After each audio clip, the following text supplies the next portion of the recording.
en Guadeloupe. Et voilà, on retourne à l'histoire, on est une colonie, on n'est pas en France. Pierre Borloo, après on va parler de la réhabilitation et de votre projet.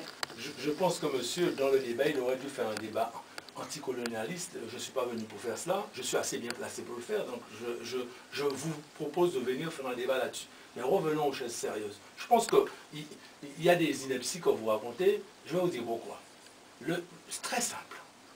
Dès lors qu'aujourd'hui, nous arrivons, depuis qu'il y a 8 communes qui font la collecte sélective, nous diminuons la poubelle de la population de 30%. Ça, c'est une réalité. Alors, quand vous vouliez, quand vous l'acceptiez ou quand vous ne l'acceptiez pas, c'est une réalité. Je m'adresse à vous, madame la journaliste, et à la population de la Guadeloupe. Deuxième chose, je pourrais vous dire une deuxième chose en ce qui concerne le tri sélectif. Nous avons mis en place des filières de recyclage de tous les emballages que nous retirons des poubelles. Alors que du porte-à-porte soit plus efficace que les bornes d'apport volontaire, on n'a pas besoin de faire l'ENA ni Polytechnique pour se rendre compte, c'est logique. Mais il n'empêche que ça a un coût. Et aujourd'hui, il ne faut pas vouloir une chose et son contraire. Tout à l'heure, ce monsieur s'offusquait de dire qu'on va faire payer la population, et aujourd'hui, il pense que la collecte du porte-à-porte coûte plus cher. Deuxième chose, parce que monsieur, il parle, mais il ne connaît pas. Et je vais l'inviter à venir au SICTOM et on va lui expliquer convenablement. Et je suis un bon professeur, je peux vous l'assurer. Je vais vous expliquer pourquoi. En matière de collecte sélective et en matière de porte-à-porte, il y a déjà une chose. Le SICTOM est compétent pour le traitement des ordures ménagères. Nous ne sommes pas compétents pour la collecte des ordures ménagères. Donc il y a déjà un problème. S'il connaît des institutions françaises, peut-être qu'il ne les connaît pas, mais les institutions françaises sont claires. Il y a une compétence pour chaque collectivité. Nous sommes compétents pour le traitement. Donc nous nous occupons du traitement, ça veut dire que c'est pour cela. Chaque famille, et ça veut dire, monsieur, ça veut dire mettre dans le jardin un petit composteur, et ce petit composteur va diminuer la poubelle directement de 40%. En plus, quand vous me parlez de la Martinique, est-ce que vous savez combien ça coûte une tonne d'ordures ménagères en Martinique? Et est-ce que vous savez combien de conteneurs de déchets de classe 1 doivent être réexpédiés en Europe et à quel coût? Vous le savez ça? Oui. Et alors, dites-moi, combien? Alors, je vais vous répondre. Non, dites-moi, combien de conteneurs ils font par an? Dans l'équilibre, je vais vous dire une chose. Pour répondre mieux pour les Guadeloupéens, parce que je m'adresse aux Guadeloupéens. Je comprends qu'on fait un débat ensemble, mais non, moi aussi je m'adresse aux Guadeloupéens. Non. Alors, je reprends. Vous me répondez avec... Mais je vous réponds. Donnez-moi le chiffre. Je vais vous répondre. Lorsque on aura une tonne d'ordures ménagères qui va arriver sur la plateforme multifilière, il y aura 1% de déchets ultimes. Monsieur, je répète si vous n'avez pas compris. Mais c'est ce que je vous dis, c'est ce qui est prévu. Vous pouvez ne pas être d'accord. Mais vous savez, on a l'exemple de la Martinique. Donc, mais la Martinique, ça n'a rien à voir. Je vous dis, la Martinique n'a rien à voir. Vous me parlez de composteur. Sachez, monsieur, que toutes les communes qui sont membres du SICTOM, avec l'aide du Conseil général, on est en train de faire une opération de composteur dans les maisons. Oui, donc, je le sais très bien. Et vous me dites... Non, monsieur, je ne suis pas en retard. J'ai commencé il y a 6 ans. Non, mais attendez, donc, je ne suis pas en retard. Mettons-nous d'accord. On est d'accord. Vous savez, en fait, ce que vous voulez, on n'est pas d'accord. C'est le parfait. Non, le parfait, c'est monsieur. Non, monsieur.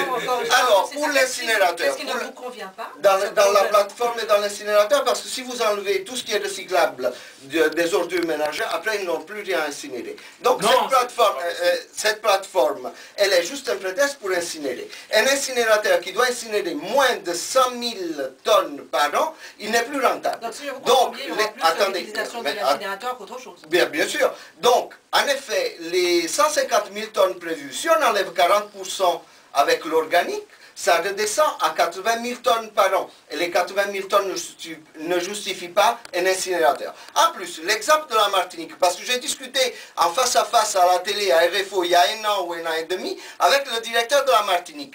En Martinique, ils renvoient en Europe 300 conteneurs par an de déchets de classe 1. Et ces déchets de classe 1, quand ils les mettent dans les décharges appropriées en Europe, ils vont coûter 1 000 € la tonne, ces déchets-là. L'ordure ménagère en Martinique, elle coûte aujourd'hui entre 220 et 250 € la tonne. Ce sont des chiffres énormes dont on ne se rend pas compte. Et, pour terminer, on m'a toujours dit, en me présentant ce projet, que la dioxine, non, on a les filtres pour la dioxine. 3 mg de dioxine rejetées dans l'air, elles sont largement suffisantes pour donner le cancer à 600 000 personnes. Et moi, je ne vois pas comment ils peuvent s'inventer des choses pour arrêter toutes les dioxines qui sont des matières très volatiles à côté d'une population qui fait 50 000 habitants, parce que n'oublions pas qu'à côté de la Gabarre, il y a le quartier qui est le quartier de Grand Camp, où il y a 50 000 personnes, et ça juste Oui, bien sûr.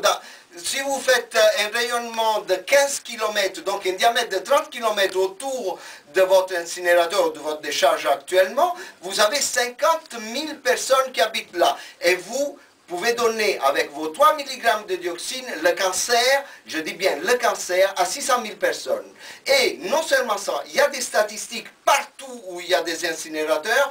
À 20 km à la ronde d'un incinérateur, les cancers ont augmenté de 20%. La mortalité est augmentée de 10% par rapport à la population juste un peu plus lointaine. Les malformations à la naissance, elles commencent à être calculables, c'est-à-dire qu'avant, les malformations c'était sporadique, aujourd'hui elles sont systématiques. Combien de moutons sont abattus parce qu'ils sont en train de... Je pense qu'on est passé dans un truc où vous affirmez des choses que nous ne... Écoutez, vous savez, il y a des scientifiques qui disent aujourd'hui que lorsque les Guadeloupéens font le poulet boucané chez eux, c'est plus dangereux que l'incinérateur. Et vous êtes en train de raconter toujours les mêmes histoires. Vous me dites que je suis en 1920, mais vous êtes en 1975. Mais non, mais il y a un problème. Il y a quand même un problème concernant l'incinérateur. Non, il n'y a pas de problème. Il n'y a pas de problème. Pourquoi je vous êtes journaliste, Madame Borda. Il n'y a pas de problème. Il n'y a aucun problème. La norme, écoutez, c'est quoi la norme? Laissez-moi vous dire, c'est quoi la norme? C'est quoi la norme?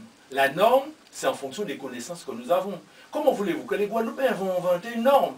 Les normes européennes qui sont les normes les plus dures par rapport aux normes françaises, le projet, il est en dessous, 10 fois en dessous des normes européennes. Qu'est-ce que vous voulez qu'on fasse? Donc vous assurez de ne pas mettre l'incinérateur. Mais vous ne voulez pas mettre les incinérateurs, c'est votre problème. Donc, mais je vous dis, oui, c'est mon problème. Madame Borda, moi je donne l'information aux Guadeloupéens. Les normes, non, je vous dis, les normes européennes sont plus contraignantes que les normes françaises. Nous avons un projet qui est 10 fois inférieur aux normes européennes. Qu'est-ce que vous voulez qu'on fasse d'autre? Sinon on ne roulera plus en voiture, sinon on ne prendra plus l'avion. Mais écoutez, moi je veux bien discuter. Nous on est élus. Moi je ne suis pas un scientifique. Si monsieur veut prendre un débat scientifique, je vais venir avec un scientifique, on va discuter. Mais moi je parle de décisions politiques que nous prenons dans l'intérêt de la Guadeloupe. Je parle d'une chose claire. Nous sommes des élus, nous prenons des décisions, nous validons ces décisions auprès le parc naturel. Le parc, parce qu'il se trouve que la Gabarre est dans le parc naturel. Les scientifiques, le comité scientifique du parc a donné un avis favorable. Il se trouve qu'il y a quelqu'un de l'association Guadeloupe Environnement qui considère que tous ces gens-là sont fous alliés. Mais moi, écoutez, lorsque... non mais parce qu'il dit qu'ils se sont trompés. Attendez. Excusez-moi. Oui. Moi, lorsque je suis persuadé d'avoir raison, je rencontre une personne qui me dit que j'ai tort. Pas de problème. 2, pas de problème. Lorsqu'il y en a 10, je commence à me poser des questions. J'invite ce monsieur à se poser cette question-là.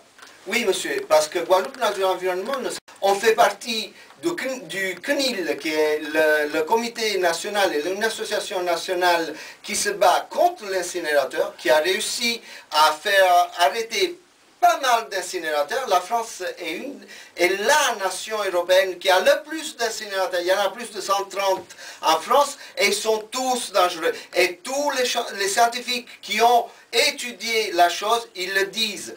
Par contre, moi j'aime bien dire les choses, mais on ne s'invente pas les choses, monsieur.